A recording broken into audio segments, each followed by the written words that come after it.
দেশ স্বাধীন হওয়ার পরে ঢাকা বিশ্ববিদ্যালয়ে তুফাজ্জল নামক একটা ছেলেকে দেখলাম যে কিভাবে ঠান্ডা মাথায় পিটিয়ে পিটিয়ে পিটিয়ে পিটিয়ে হত্যা করেছে। আমরা খুবই অবাক হলাম। দেশ স্বাধীন হয়েছে, বিচার বহির্ভূত হত্যাকাণ্ড এইভাবে। জিজ্ঞেস করা হলো, কেন এইভাবে তোমরা মেরেছ? বলে সন্দেহভাজন, সে নাকি চোর। পরবর্তী শুনলাম সে মানসিক বিকারগ্রস্ত। একটা মানুষকে এত ঠান্ডা মাথায় ভাত খাইয়ে আবার জিজ্ঞেস করে খানা কেমন হয়েছে, আলহামদুলিল্লাহ খানা তো মাশাআল্লাহ বেশ ভালো হয়েছে। খাবার খাইয়ে পিটিয়ে পিটিয়ে যারা প্রকাশ্য দিবালোকে মানুষ হত্যা করে আবার সেটা ভিডিও ধারণ করেছে, ভালো করে খোঁজখবর নিয়ে দেখা গেল এরা ওই স্বৈরাচারীর দলের লোক।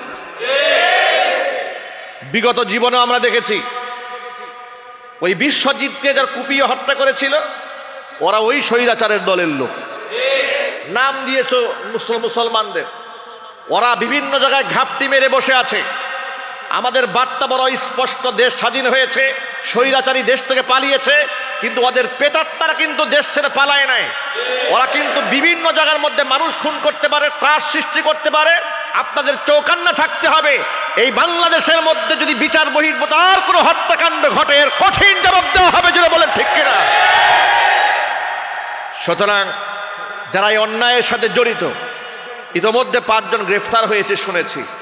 গ্রেফতার করে আবার কদিন পরে জামিন দিয়া জামাই আদরে রাখবেন, তা হবে না। এর মৃত্যুদণ্ড নিশ্চিত করতে হবে ইনশাআল্লাহ। বলেন বলেন ইনশাআল্লাহ।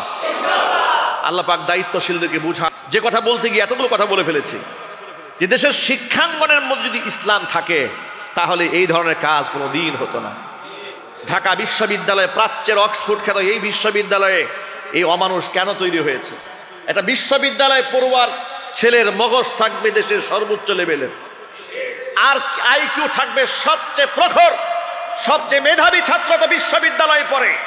কিন্তু সেই বিশ্ববিদ্যালয়ের ছেলে যখন ঠান্ডা মাথায় পিটিয়ে পিটিয়ে মানুষ হত্যা করে, আমাদের বুঝতে বাকি থাকে না স্বৈরাচারীর আমলে যে সমস্ত ভিসি নিয়োগ দিয়ে, যে সমস্ত ইসলাম বিদ্বেষী নিয়োগ দিয়ে বিশ্ববিদ্যালয় থেকে কোরআন সুন্নাহকে দূরে সরিয়ে দেওয়া হয়েছিল, ওদের এই সমস্ত চক্রান্তের কারণে বিশ্ববিদ্যালয়ে হাজারো মানুষ তৈরি হয়েছে।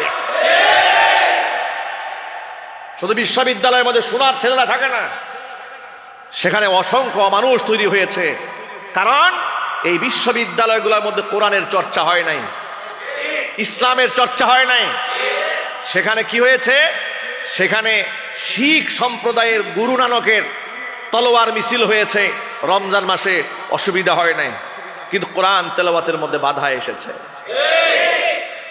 সেখানে রমজান মাসে হোলি উৎসব হয়েছে বিশ্ববিদ্যালয়ে, কিন্তু রমজান মাসে ইফতার মাহফিল করতে দেওয়া হয় নাই।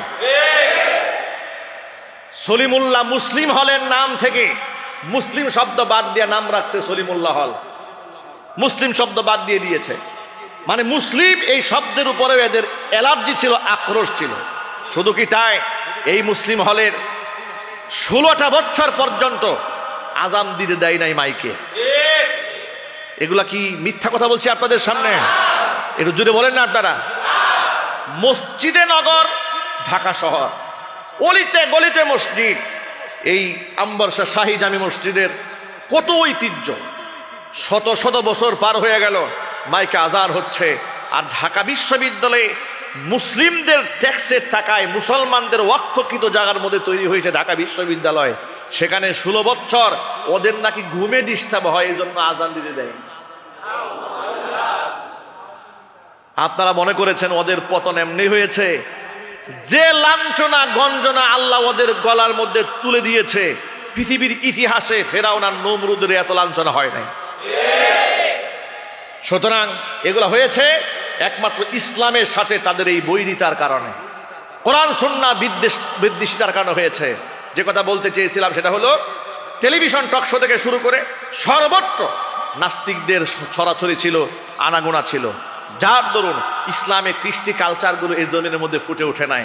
কিন্তু আল্লাহ পাক যেহেতু দিন বদলায় দিয়েছেন, আমল পরিবর্তনের সুযোগ এসেছে। এই যে আজকে আপনাদের সামনে এখানে বসে আমি খুব খোলা মনে কথা বলতে পেরেছি, এটা হচ্ছে দেশ যে স্বাধীন হয়েছে, এটা তার সবচেয়ে বড় প্রমাণ। দেশ স্বাধীন হওয়ার আগে কোন খতিব সাহেব এভাবে কথা বলতে সাহস পেয়েছে?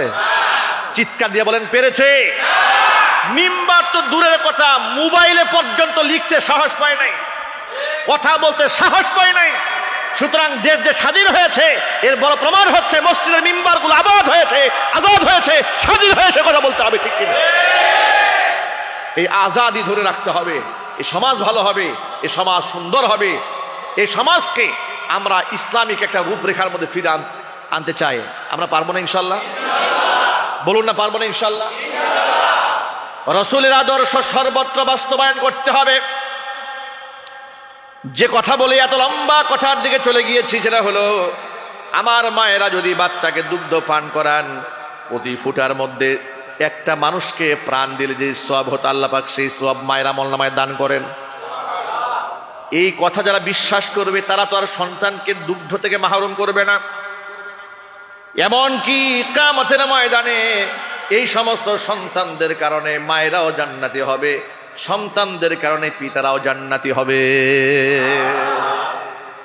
হাদিস শরীফের মধ্যে এসেছে, জান্নাতের ভিতরে পিতা মাতা কি এমন দামি পোশাক পরায় দেওয়া হবে যে দামি পোশাকের মূল্য এত বেশি হবে, নবীজি সাল্লাল্লাহু আলাইহি ওয়াসাল্লাম বলেছেন, লা তাকুমু লাহুমাদ দুনিয়া, পৃথিবী বিক্রি করলে ওই দুটা পোশাকের মূল্য হবে না, এত দামি পোশাক বাবা এবং মাকে পরানো হবে। বাবা মা স্বভাবতই খুব অবাক হয়ে যাবে যে আল্লাহ, এত দামির পোশাক, স্বর্ণ খচিত, হীরক খচিত এ দামি পোশাক তুমি আমাদের কেন পরালো? কি আমল করেছিলাম পৃথিবী?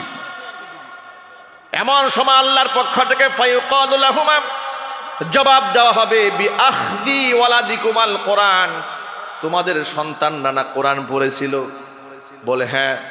আল্লাহ পাকের পক্ষ থেকে জবাব দেওয়া হবে, সন্তানদেরকে কোরআন পড়িয়েছিলে এই জন্য এই সম্মানের পোশাক পরিয়ে দেওয়া হলো।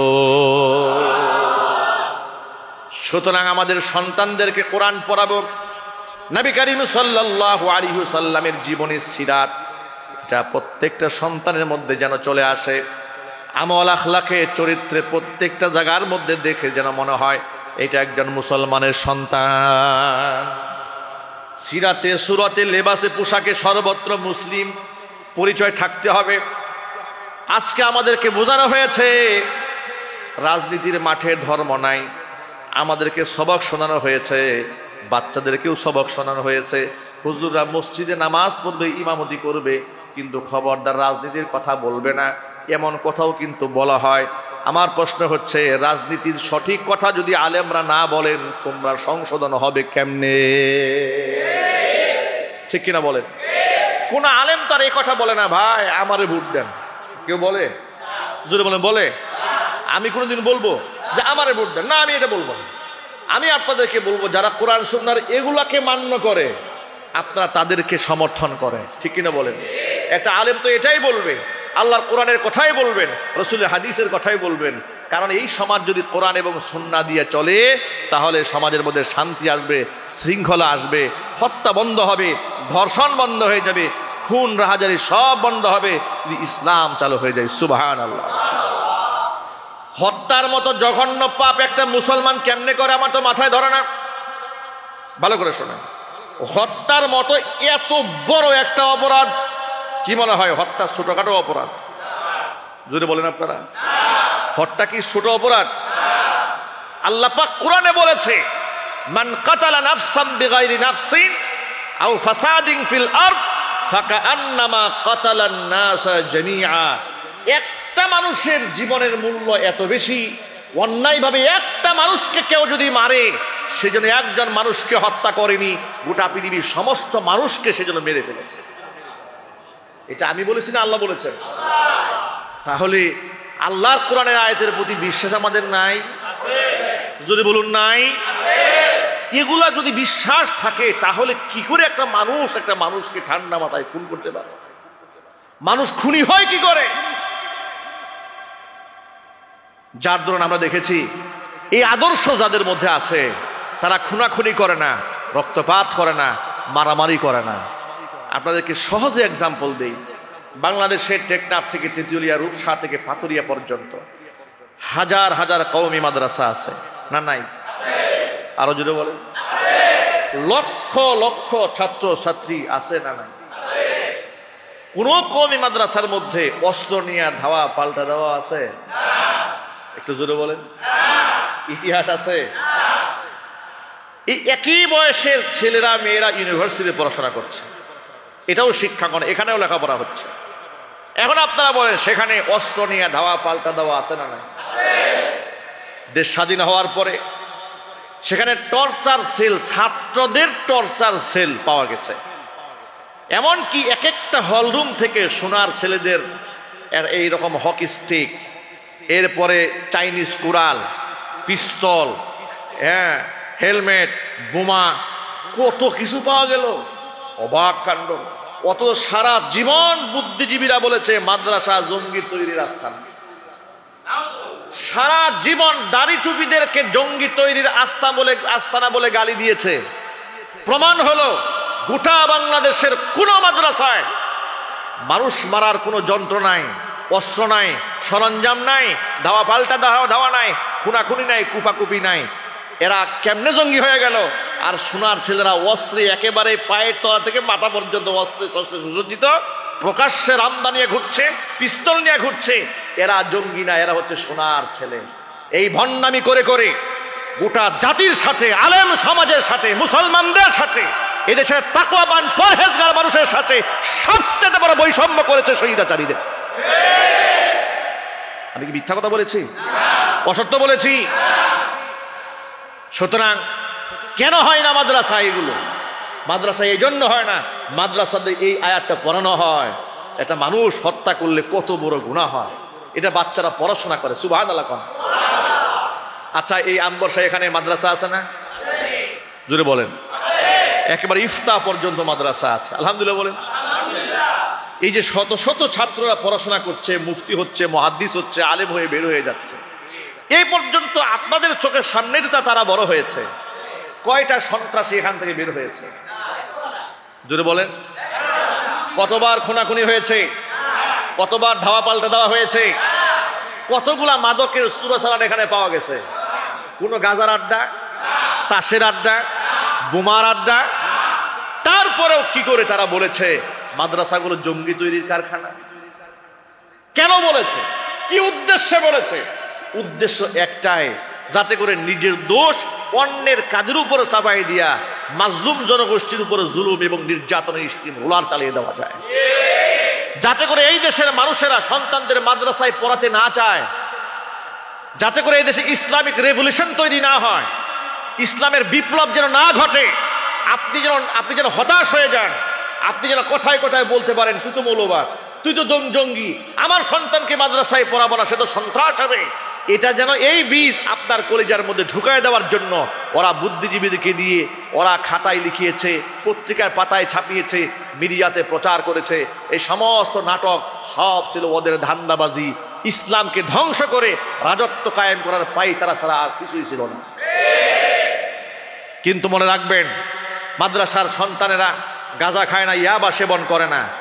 বাংলাদেশে বহুবার মাদক বিরোধী চিরুনি অভিযান হয়েছে। কোন মসজিদের ইমাম সাহেব, মুয়াজ্জিন, খাদেম সংশ্লিষ্ট পাওয়া গেছে? সুবহানাল্লাহ বলবেন না? একটা ছাত্র মাদ্রাসার একটা ছাত্রকে পাওয়া গেছে গাঁজার সাথে সম্পৃক্ত, মদের সাথে? মদ গাঁজা তো দূরের কথা, সামনে একটা সিগারেট পান করেছে এমন দৃশ্যও আছে। চিল্লাখন সুবহানাল্লাহ। কেন? এখানে কোরআনের চর্চা হয়, রাসূলের জীবনের চর্চা হয়। এখানে আল্লাহর নবী সাল্লাল্লাহু আলাইহি ওয়াসাল্লামের উসওয়া বাস্তব জীবনে প্র্যাকটিস করানো হয়, যার কারণে এক একটা হীরার টুকরা তৈরি হয়। এই চিত্রটাও ঢাকা বিশ্ববিদ্যালয়ে হতো। ওই যে তুফাজ্জল নামক যে ছেলেটাকে আজকে ঠান্ডা মাথায় পিটিয়ে তারা হত্যা করেছে, এই হত্যা তারা কোনোদিন করতে পারতো না যদি তারা কোরআন পড়তো, রাসূলের হাদিস পড়তো। সুতরাং আমাদের দাবি বড় স্পষ্ট। দেশ নতুন করে স্বাধীন হয়েছে, ওই স্বৈরাচারীরা এবং ইসলামের দুশ্মনেরা শিক্ষাঙ্গন থেকে যেভাবে ইসলামকে দূর করে দিয়েছিল, সেখানে তারা ধর্মহীন একটা শিক্ষা ব্যবস্থা চালু করে দিয়েছিল। আমরা এখন আলেমদের তত্ত্বাবধানে, যেহেতু ধর্ম উপদেষ্টা একজন বিখ্যাত বিজ্ঞ আলেম ডক্টর আ.ক.ম. খালেদ হোসেন, তার নেতৃত্বে শিক্ষা সিলেবাস হবে বাংলাদেশে কোরআন এবং সুন্নাহ দিয়ে। ইনশাআল্লাহ বলেন। চিল্লায় এখন ইনশাআল্লাহ। সুতরাং আমবর্ষা মাদ্রাসার মধ্যে যেমন সোনার টুকরা ছাত্র তৈরি হয়, বিশ্ববিদ্যালয় থেকে তাহাজ্জুদ গুজারি তৈরি হবে সেদিন, যেদিন কোরআন এবং সুন্নাহ দিয়ে সিলেবাস তৈরি করা হবে।